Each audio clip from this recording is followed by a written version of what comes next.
नमस्ते फ्रेंड्स। क्या अगर मैं आपको बता दूं कि ये दर्द आपकी सज़ा नहीं है। चुनौतियाँ जो आपके लाइफ में है वो आपके सज़ा नहीं, या आपका दर्द भी आपका दुश्मन नहीं है। अगर ऐसा आपको किसी ने कहा तो क्या आप उसको बिलीव करोगे?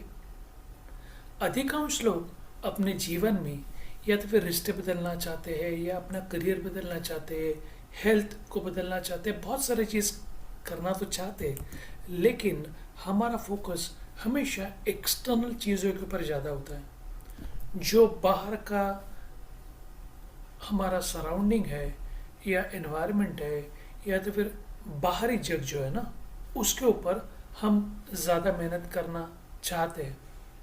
लेकिन सबसे बड़ी बात यही होती कि हम बाहर के बदल में बदलाव करना बहुत ही डिफ़िकल्ट होता है। हम हमें कोशिश करनी चाहिए कि हम अपने अंदर झांक के देख के हम अपने अंदर कैसे बदलाव लाएं।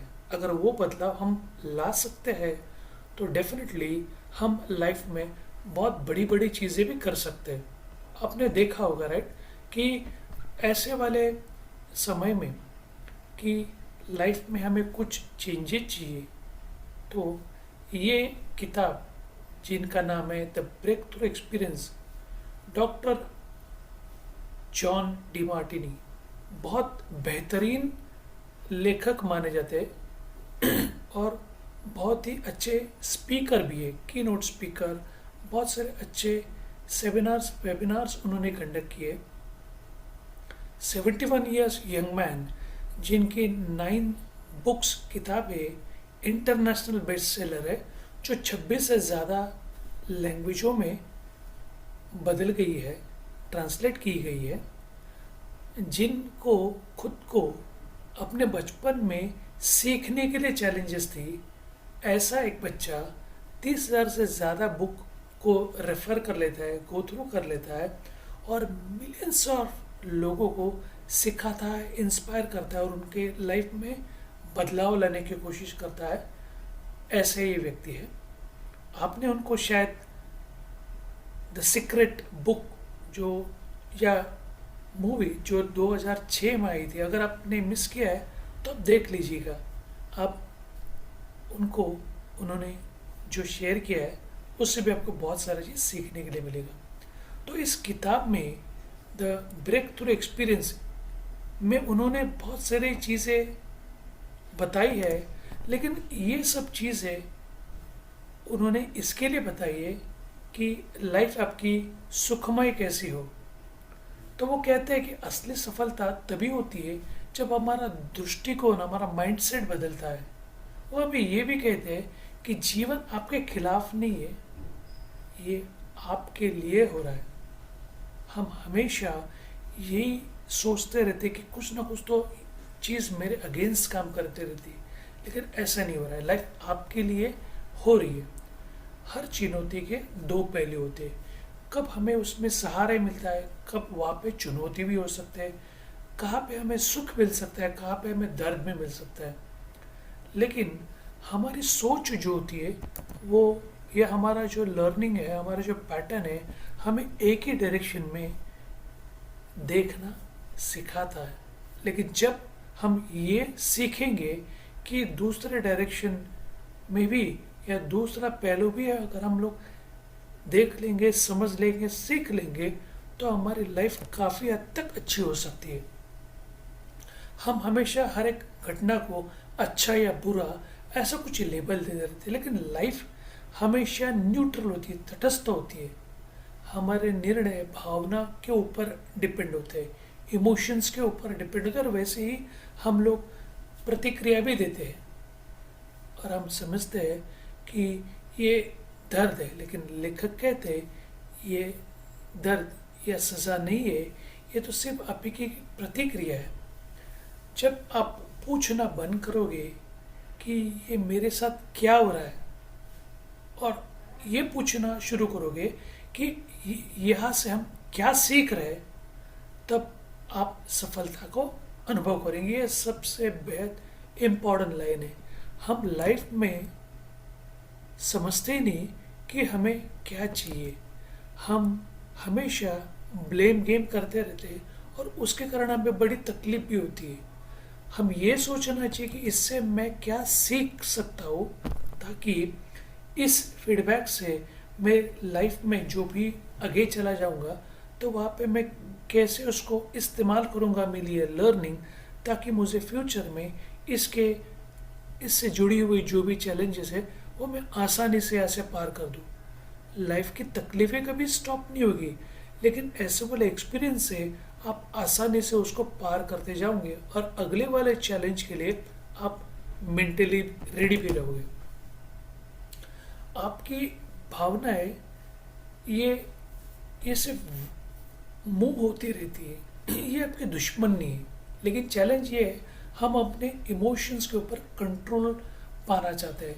अनफॉर्चुनेटली इमोशंस हम जब समझते नहीं तो हमारे ऊपर वो कंट्रोल करते हैं, हमारे ऊपर वो हावी होती है। आपने देखा होगा बहुत सारे बार हम जब भी गुस्सा कर लेते हैं तब गुस्से में कुछ अनाप शनाप उल्टा सीधा बोले जाते हैं। हमारे मन में ऐसा नहीं होता है, लेकिन बाद में हम रियलाइज़ करते हैं अरे ये मैंने क्या कह दिया। लेकिन वो टाइम पे हमारा कंट्रोल चला जाता है और हमारी भावनाएं, हमारे इमोशंस हमारे ऊपर कंट्रोल कर लेते हैं और उस कंट्रोल में हम पूरा बह जाते हैं। तो ये हमें देखना चाहिए कि अगर हम वो चीज़ को समझ सके कि ये हमारे दुश्मन नहीं, हमें उसको समझना चाहिए।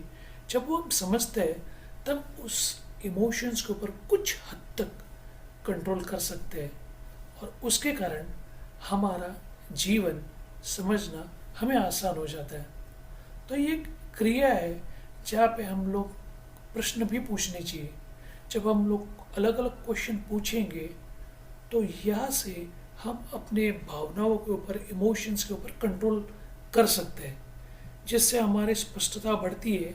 और जब स्पष्टता बढ़ती है तो हमारा आत्मविश्वास भी आता है। हमें ये पूछना चाहिए कि ये क्यों हो रहा है, ये क्या प्रॉब्लम है, इसका क्या सोल्यूशन हो सकता है। ये अवेयरनेस लाने से आपको क्लैरिटी मिलेगी और जब आपकी क्लैरिटी और ज़्यादा बढ़ेगी तो डेफिनेटली आपका आत्मविश्वास भी ज़्यादा हो जाएगा। आप टूटे हुए नहीं हो, आप कुछ खोए हुए नहीं हो, सिर्फ आपका संतुलन यहाँ से बिगड़ता जाता है। और ये आप हम समझ बैठे तो डेफिनेटली लाइफ में हम लोग बहुत से अच्छी अच्छी चीज़ें भी कर सकते हैं। हमें ये ध्यान में रखना चाहिए कि हमारे मूल्य क्या है, हमारे उच्चतम मूल्य यानी हमारे हायर वैल्यूज़ क्या है। हायर वैल्यूज़ हर एक इंसान के अलग अलग हो सकते हैं।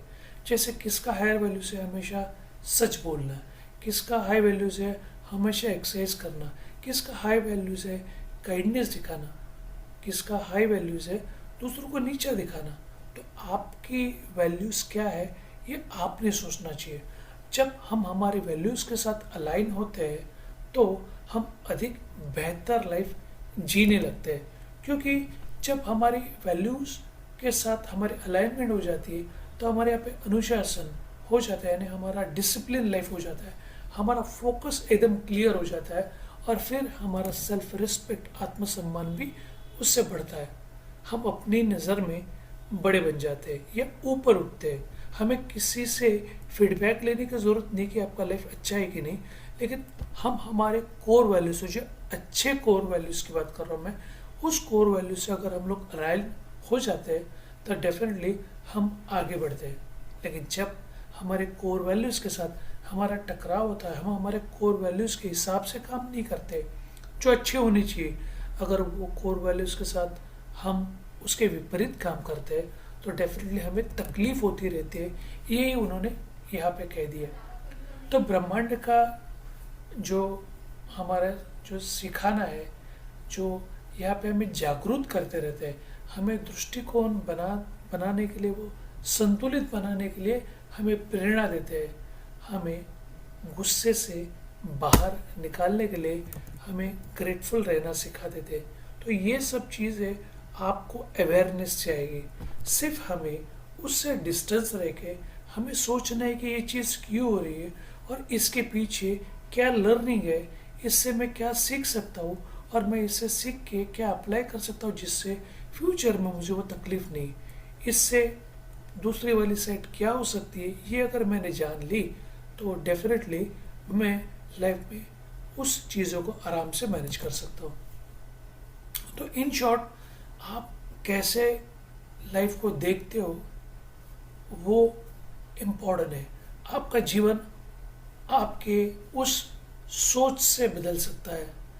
आपका जीवन आपको ठीक करने की ज़रूरत नहीं, आपको सिर्फ अपने जीवन को समझने की ज़रूरत है।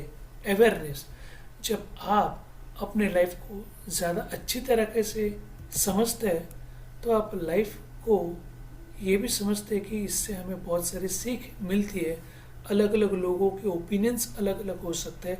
हम दूसरे की साइड अगर समझ लेंगे तो कॉन्फ्लिक्ट कम हो गए, हमारी लाइफ और शांत और अच्छी और बहुत खूबसूरत भी हो सकती है। यही उन्होंने ब्रेक थ्रू एक्सपीरियंस ये किताब में हमें बताई है। होप सो इस किताब की समरी से आपको कुछ थोड़ा बहुत तो समझ में आया होगा। सीखना और अधिक जानकारी के लिए आप मुझे मेरे व्हाट्सएप या ईमेल के ऊपर कांटेक्ट कर सकते हैं। इन्फॉर्मेशन ये डिस्क्रिप्शन में दी गई है। कल वापस मिलेंगे एक नई सोच, एक नई बुक सीरीज या नई इंस्पायरिंग स्टोरी। तब तक के लिए धन्यवाद। Thanks and bye for now.